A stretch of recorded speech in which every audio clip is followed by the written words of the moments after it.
Well, I think industry and education should not sit opposite each other. I don't think virtual and real should sit opposite each other. They should complement each other. And virtual has advantages like you can upscale learning and to keep all their senses open, the sight and the voice and the hearing and the smell and the touch. Hi, this is Prabhu Anand, and you're watching Education Post.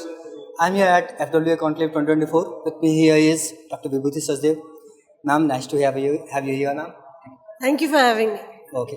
So, my first question is, how was your experience at this conclave? I think the conclave is very interesting and raised important questions like employability, like role of women, technology. We're having a session on AI. And I think it's a very interesting group of people. It gives us space to interact with each other and exchange ideas. So yeah, I think more of such things should happen, and maybe a longer time should be given for discussions and actually just thinking aloud a lot of thoughts.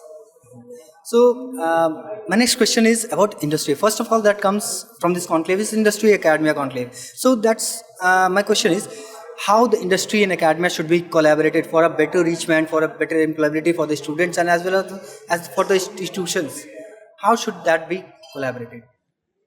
Well, I think industry and education should not sit opposite each other. They should merge more, and there should be more collaborative efforts towards getting industry into the curriculum rather than waiting for the industry to kick in after the course.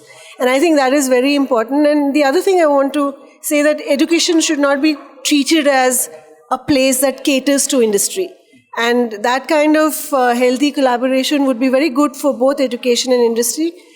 The other thing I also want to say that instead of industry, we should use the term practice, because it's not just industry that is the outcome of education. It's also practice. And if we look at that, then we should think of not